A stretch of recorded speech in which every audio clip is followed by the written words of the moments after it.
राज्यों में विधानसभा चुनाव होने वाले हैं। India today mood off the nation सर्वे भी आपने किया, तो मतलब एक क्विक टेक आपका क्या है कि हरियाणा, जम्मू कश्मीर, महाराष्ट्र और झारखंड में किसको एज है? मैं आजकल 2024 के चुनाव के बाद इस सवाल से काफी बचता हूं। आपके शो में मैं आया था, मुझे अभी भी याद है। चुनाव के पहले मैंने करीब 280 सीटें बीजेपी को दी थी और कई लोग अब मुझे कहते हैं कि आपका आकलन गलत निकला। अब नहीं, आपने मैं 240 भी कहा था, आपने ये नहीं कहा था। कि 240 भी हो सकते हैं, खासकर कि 12 मई के मेरे एक वीडियो में। लेकिन अब चलिए, जो वो हुआ आपने तो तब ये हुआ। मुझे 240 से 260 तक की भी बात आपने कही थी कि एक वो रेंज है, एक और एक, तो वो मेरा नंबर उस समय 280 लगभग था, फाइनल नंबर। लेकिन आपने कहा इन चार राज्यों में निखिल, मिलिंद, जो मैं देख रहा हूं मिलिंद, ये हरियाणा में, आप लीजिए, हरियाणा में जिस तरह के आंकड़े खास करके मूड ऑफ द नेशन के बाद भी आ रहे हैं और जो जमीन से जो खबरें आ रही है, मैं हुड्डा जी के घर पे था कुछ दिनों पहले, जो भीड़ वहां, मैंने बहुत दिनों के बाद किसी कांग्रेस नेता के घर में इतनी बड़ी भीड़ देखी है। कांग्रेस इस समय बहुत आगे है हरियाणा में। मुझे लगता है कि हरियाणा में कांग्रेस इस समय पोल पोजीशन में है सरकार बनाने की। 10 साल की एंटी इनकम्बेंसी है बीजेपी के खिलाफ और कई ऐसे मुद्दे उठे हैं, किसानों का मुद्दा हो या महिला रेसलर्स का, सब कांग्रेस के पक्ष में जा रहे हैं हरियाणा में। फिर आते हैं जम्मू एंड कश्मीर। जम्मू एंड कश्मीर में आप जाते हैं, एक ऐसा चुनाव है, 47 सीटें वादी में, 43 सीटें जम्मू में। ये कहना कि कौन सी पार्टी नंबर 1 भी बनेगी बहुत मुश्किल है।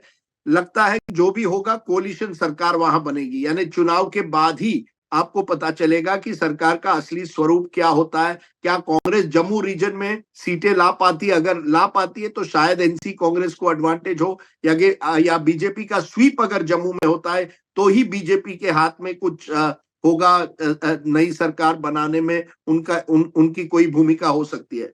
फिर चलते हैं झारखंड। मैं कुछ ही दिनों पहले एक झारखंड के एक संपादक के साथ मिला था चाय पे, और वो संपादक मुझे कह रहे थे कि जरूर एक सहानुभूति की लहर एक तरह से है हेमंत सोरेन के पक्ष में, लेकिन जो नॉन ट्राइबल एरियाज हैं वहां एक एंटी इनकम्बेंसी भी है। आज ही चंपाई सोरेन जो है वो बीजेपी में शामिल हो रहे हैं। तो इसलिए मैं कहूंगा कि झारखंड में इस समय कहना कि कौन जीतेगा बड़ा मुश्किल है, कांटे की टक्कर हो सकती है। लेकिन जरूर हेमंत सोरेन को फायदा हुआ है, जो पिछले 6 महीने में लगा था कि बिल्कुल हेमंत सोरेन के खिलाफ एक एंटी इनकम्बेंसी थी, कहीं ना कहीं एक सहानुभूति भी है ट्राइबल एरियाज में विशेषतर। फिर आते हैं आपके और हमारे सबसे इंपॉर्टेंट स्टेट में, महाराष्ट्र में। अब महाराष्ट्र में लोकसभा में तो महाराष्ट्र विकास आघाड़ी विरोधी पक्ष जो है, अलायंस जो है, उनकी बड़ी जीत हुई। लेकिन विधानसभा लोकसभा से अलग होता है, विशेषतर महाराष्ट्र जैसे राज्य में। तो मुझे लगता है रीजन बाय रीजन, यानी क्षेत्र जो विदर्भ, मराठवाड़ा, नॉर्थ महाराष्ट्र, कोंकण, मुंबई, हर पश्चिम महाराष्ट्र, हर क्षेत्र में अलग अलग तरीके के समीकरण बन सकते हैं। मैं इस समय कोई लहर नहीं देख रहा महाराष्ट्र में, इसलिए मैं कहूंगा सीट बाय सीट इंडिपेंडेंट्स की बड़ी भूमिका हो सकती है। जिनको टिकट नहीं मिले वो इंडिपेंडेंट लड़ेंगे। और दर्शकों को एक बात बता दूं, 40 साल से मिलिंद, किसी भी एक पार्टी को स्पष्ट बहुमत महाराष्ट्र में नहीं मिली है। लेकिन मैं कहूंगा आज जो है, अगर किसी पार्टी को थोड़ा एज महाराष्ट्र में है, वो है कांग्रेस। कांग्रेस जरूर, खास करके विदर्भ और मराठवाड़ा में, जैसे हमने लोकसभा में भी देखा, वो थोड़ा अपनी एक जो पुरानी जो एक उनका किला माना जाता था, वहां धीरे धीरे अपनी पकड़ बना रही है। सवाल यह है, क्या भाजपा अपना जो वोट है उसे इंटैक्ट कर पाएगी, जो 2014 और 24 के बीच में नंबर 1 पार्टी बनकर आई थी? तो भाजपा बनाम कांग्रेस और शिंदे सेना बनाम उद्धव सेना, ये जो दो लड़ाइयां हैं, ये तय करेगी कि कौन सा अलायंस आगे रहेगा।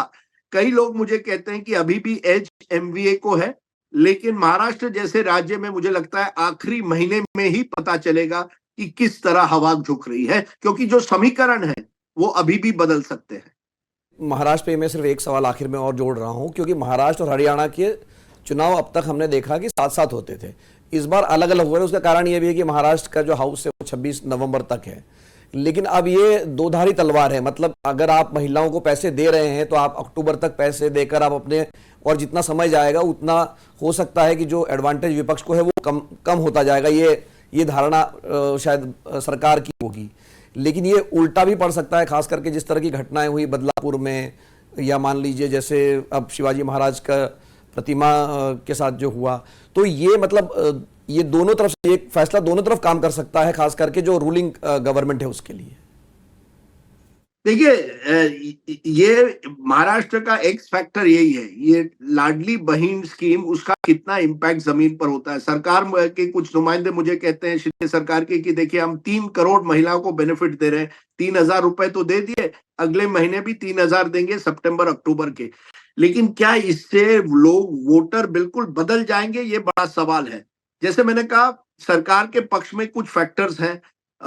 बारिश अच्छी हुई है तो जो सूखा पड़ा था वो अब नहीं है। ये लाडली बहन स्कीम आई गई है, लोगों के हाथों में पैसे आ रहे हैं। लेकिन वहीं जो एक तरह से दलितों में, मराठा में जो आक्रोश था, जो एक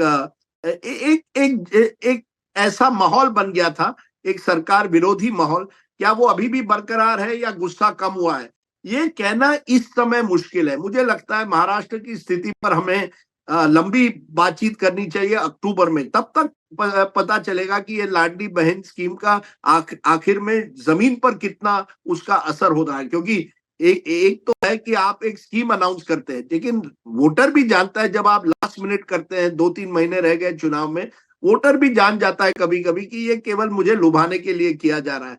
तो इसका कितना इंपैक्ट होगा ये कहना बहुत मुश्किल है। छत्तीसगढ़ में आप जानते हैं मातारी वंदना स्कीम का बीजेपी को बहुत फायदा हुआ, शिवराज सिंह चौहान को लाडली बहन स्कीम का फायदा हुआ मध्य प्रदेश में। क्या महाराष्ट्र में उतना फायदा होगा, या लोकल फैक्टर्स? मुझे अभी भी लगता है महाराष्ट्र का चुनाव जो स्थानीय मुद्दे हैं और स्थानीय नेताओं की कितनी ताकत है उस पर निर्भर है। धन्यवाद राजदीप इस बातचीत के लिए।